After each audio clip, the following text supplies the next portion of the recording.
Mati anak. Konon, mati anak itu memiliki wujud serupa seperti kuntilanak, sundel bolong, ataupun wewe gombel. Mengapa demikian? Terdapat cerita asal-usul dari mati anak ini setahu gue.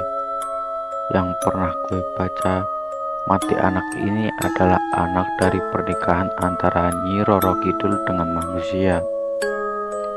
Terus apa hubungannya dengan mati anak ini? Nyi Roro Kidul dikenal dengan penunggu atau penguasa pantai selatan. Ia dikenal dengan kekuatan yang dibilang kuat untuk bangsa jin. Mati anak inilah yang digadang-gadang memiliki energi lebih kuat dari kuntilanak, sundel bolong, juga wewe gombel.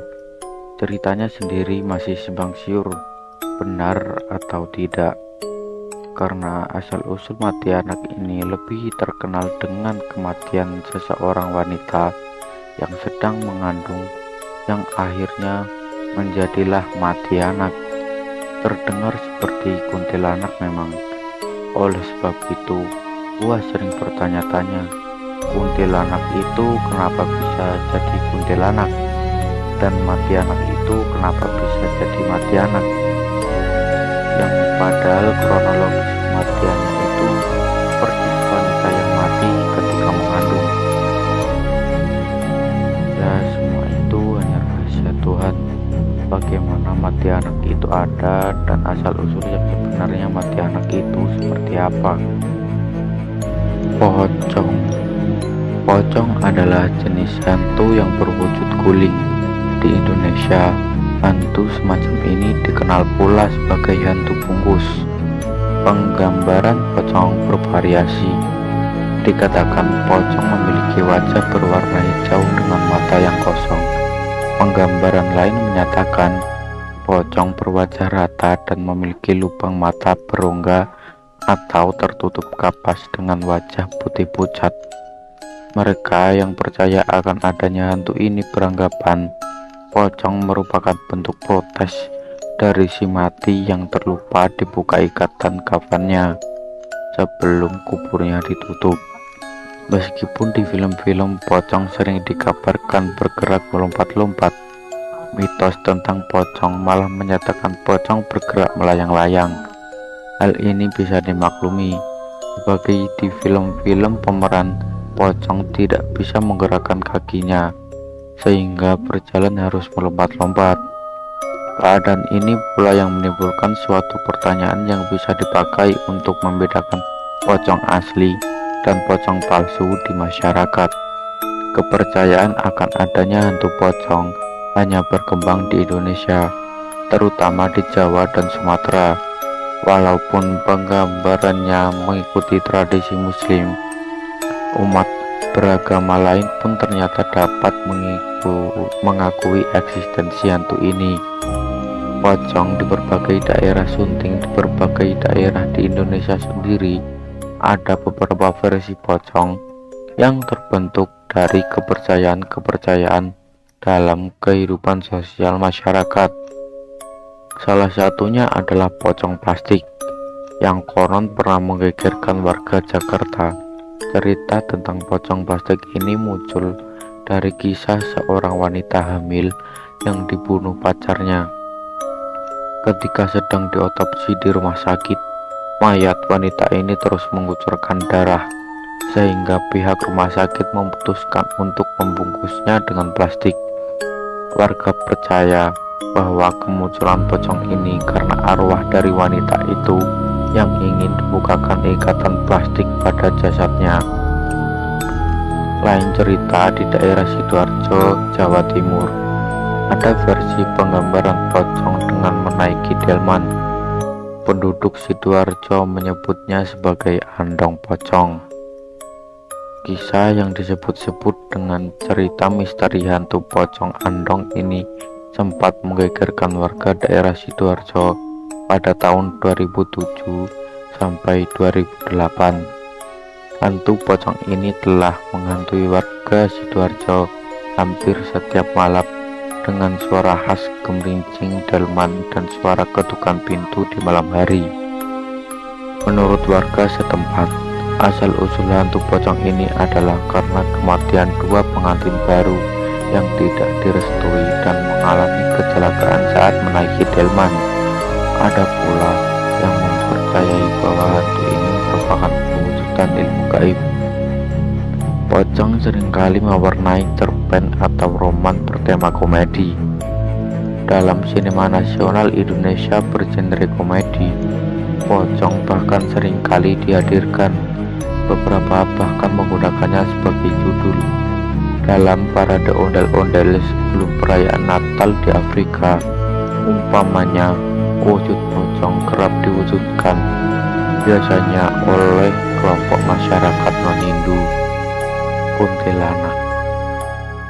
Kuntilanak bahasa Melayu Pontianak atau Puntianak, atau sering disingkat Kunti, adalah hantu yang dipercaya berasal dari perempuan hamil yang meninggal dunia atau wanita yang meninggal karena melahirkan dan anak tersebut belum sempat lahir. Nama Pontianak merupakan singkatan dari perempuan mati beranak. Mitos ini mirip dengan mitos hantu Langsuir yang dikenal di Asia Tenggara, terutama di Nusantara. Mitos hantu kuntilanak sejak dahulu juga telah menjadi mitos yang umum di Malaysia setelah dibawa oleh imigran-imigran dari Nusantara.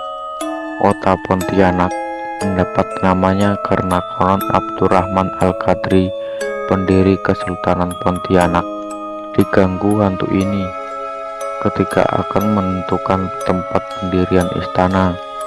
Umumnya, kuntilanak digambarkan sebagai wanita cantik berambut panjang dan berbaju panjang warna putih. Dalam cerita rakyat Melayu, sosok kuntilanak dikabarkan dalam bentuk wanita cantik dengan punggung berlubang. Kuntilanak dikabarkan senang meneror penduduk kampung untuk menuntut balas. Kuntilanak sewaktu muncul selalu diiringi harum bunga kamboja. Konon laki-laki yang tidak berhati-hati bisa dibunuh. Sesudah kuntilanak bisa berubah wujud menjadi penghisap darah. Kuntilanak dikatakan sering menjelma sebagai wanita cantik yang berjalan diri di jalan yang sunyi. Oleh karena itu, cerita ini kemungkinan bertujuan menghindari golongan wanita daripada diganggu oleh pemuda-pemuda yang takut akan kuntilanak ketika berjalan seorang diri di jalan yang sunyi. Dalam cerita seram dan film horor di televisi Malaysia, kuntilanak dikabarkan membunuh mangsa dengan cara menghisap darah di bagian tengkuk seperti vampir. Agar berbeda dengan gambaran menurut tradisi Melayu, kuntilanak menurut tradisi Sunda tidak memiliki lubang di punggung.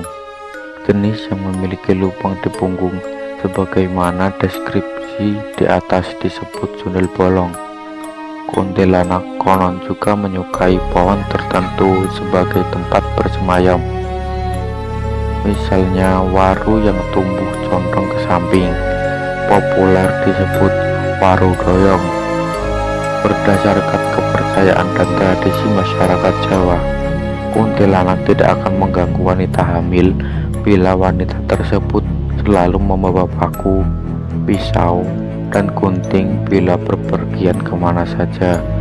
Hal ini menyebabkan seringnya ditemui kebiasaan meletakkan gunting, jarum, dan pisau di dekat tempat tidur bayi. Menurut kepercayaan masyarakat Melayu, benda tajam seperti paku bisa menangkal serangan kuntilanak. Ketika kuntilanak menyerang, paku ditancapkan di lubang yang ada di belakang leher kuntilanak. Sementara dalam kepercayaan masyarakat Indonesia lainnya, lokasi untuk menancapkan paku bisa bergeser ke bagian atas, bagian ubun-ubun kuntilanak. Di dalam kepercayaan agama Samawi, Islam, Nasrani, dan Yahudi, kuntilanak termasuk dari golongan jin kafir atau setan. Di dalam Islam, kuntilanak termasuk golongan jin dari jenis hafah, jin yang suka mengganggu dan menakut-nakuti manusia, dan arwah, jin yang mengaku-ngaku sebagai orang yang telah tiada. Dan adapun cara menangkal menurut agama-agama samawi, yaitu cara berdoa terlebih dahulu sebelum berpergian, selalu mengingat Sang Pencipta sesuai kepercayaan masing-masing. Contoh di dalam Islam yang selalu mengajarkan berdoa sebelum berpergian, selalu mengingat Allah. Kuntilanak akan lari jika mendengar suara azan, dan kuntilanak yang menempatkan diri bisa dilukai karena masuk ke alam manusia. Maka berlakulah hukum manusia, selalu beribadah dan mengikuti perintah Allah serta mengikuti sunnah Rasulullah SAW. Allahumma sholli alaihi. Adapun cara menangkal jin dalam Islam seperti yang ada di dalam hadis dan Al-Quran. Pagi berikutnya Rasulullah SAW berkata, "Apa yang dilakukan tawananmu semalam?" Aku menjawab, "Ia mengajariku beberapa kalimat, dengan itu Allah akan memberi keuntungan padaku, sehingga aku biarkan dia pergi." Ketika Nabi SAW menanyakan kalimat apa itu, aku mengatakan kepadanya bahwa itu adalah ayat kursi untuk dibaca sebelum pergi tidur. Aku juga mengatakan pada dia bahwa orang itu berkata bahwa seorang penjaga dari Allah akan mendampingiku dan setan tidak akan mendekatiku sampai aku bangun di pagi hari. Nabi SAW berkata, "Sesungguhnya ia berkata benar, meskipun ia seorang pembohong yang terpaksa." Wahai Abu Hurairah, tahukah kamu dengan siapa engkau berbicara pada 3 malam lalu itu? Aku menjawab, "Tidak."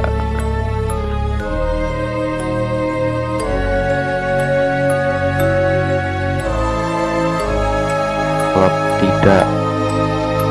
Dia SAW menjawab, "Itu adalah jin dari golongan setan." Hadis riwayat Bukhari.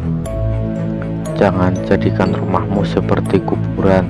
Sesungguhnya setan akan lari dari rumah yang selalu dibacakan di dalamnya surah Al-Baqarah. Hadis riwayat Muslim. Tuyul. Tuyul dalam bahasa Jawa tuyul, THUYUL. Dalam mitologi hanya Pulau Jawa dan sekitarnya, terutama di Pulau Jawa, adalah makhluk halus berwujud orang kerdil dengan kepala gundul dari jenis jin ifrit. Penggambaran lainnya yang tidak disepakati semua orang adalah kulit berwarna keperakan, bersifat sosial dalam pengertian memiliki masyarakat dan pemimpin, serta bersuara seperti anak ayam. Tuyul dapat dipekerjakan oleh seorang majikan manusia untuk alasan tertentu, terutama mencuri uang. Untuk menangkal tuyul, orang memasang yuyu di sejumlah sudut rumah karena tuyul dipercaya menyukai yuyu, sehingga ia lupa akan tugas yang dibebankan pemiliknya. Kejadian tuyul dipercaya berasal dari janin orang yang keguguran atau bayi yang mati ketika lahir. Karena berasal dari bayi lahir, karakter tuyul juga seperti anak-anak, gemar bermain. Seperti laporan orang melihat sejumlah tuyul bermain pada tengah malam dan sebagainya. Tetapi di dalam kepercayaan agama samawi, yaitu Islam, Kristen, dan Yahudi, tuyul adalah makhluk halus dari golongan jin. Di dalam Islam, tuyul dikategorikan golongan jin dari jenis ifrit. Pesugihan tuyul bukan hal asing lagi di masyarakat Indonesia. Mitos ini masih beredar dan sebagian orang masih percaya. Tuyul digambarkan sebagai makhluk gaib berwujud anak-anak. Banyak yang bilang tubuhnya berbulu dan agak berlendir dengan gigi yang runcing. Beberapa orang mengaku bisa atau sempat melihat penampakan makhluk halus ini. Tak hanya itu, dalam beberapa kasus masih ada yang terlibat dalam praktik-praktik pesugihan tuyul sampai sekarang. Berikut beberapa fakta terkait tuyul yang masih digunakan sebagai pesugihan. Cara mencari tuyul. Banyak mitos beredar mempercayai jika uang atau perhiasan yang kamu simpan tiba-tiba hilang terus-menerus secara misterius, bisa jadi itu adalah perbuatan tuyul. Mitosnya, tuyul ini memiliki akal yang sedikit. Misal diperintahkan hanya mengambil uang 50.000 walau ada uang 100.000 sekalipun, tuyul tidak akan tertarik mengambil uang tersebut. Selain itu, biasanya tuyul mengambil uang secara lembar per lembar dan uang yang diambil biasanya sejenis. Banyak versi penyebutan tuyul di luar negeri. Versi makhluk halus kecil ini ternyata bukan hanya di Indonesia, namanya bervariasi, mulai dari Kwekia dalam bahasa Hokkien, Komantong berjenis laki-laki, dan Komanlai atau berjenis perempuan di Thailand, Tianak di Filipina, hingga Chohen Kroh di Kamboja. Jarum dan yuyu sebagai penangkal tuyul. Mitosnya, jarum dan yuyu bisa menangkal aktivitas tuyul. Disarankan agar menaruh beberapa jarum di bawah tumpukan uang yang disimpan, karena dipercaya tuyul takut dengan jarum. Sedangkan yuyu atau sejenis kepiting kecil diyakini disukai oleh tuyul. Akibatnya, dia tidak fokus saat melakukan aktivitas mencuri. Sarannya agar yuyu diletakkan di sudut-sudut bagian rumah. Tuyul meminta tumbal darah dari anggota wanita di keluarga. Menurut mitos di Jawa, sebagai ganjaran untuk tuyul yang sudah menghasilkan kekayaan secara instan, sang majikan perempuan harus rela untuk menyusui tuyul tersebut. Konon yang diminum tuyul adalah darah dari tubuh majikan. Perilaku tuyul sama dengan anak-anak pada umumnya. Tuyul dipercaya sebagai perwujudan bayi yang gagal lahir atau hasil aborsi. Beberapa orang yang melihat meyakini sikapnya tidak jauh berbeda dengan anak-anak, seperti suka berlari, suka memanjat, bahkan melakukan keisengan seperti menampakkan diri kepada manusia.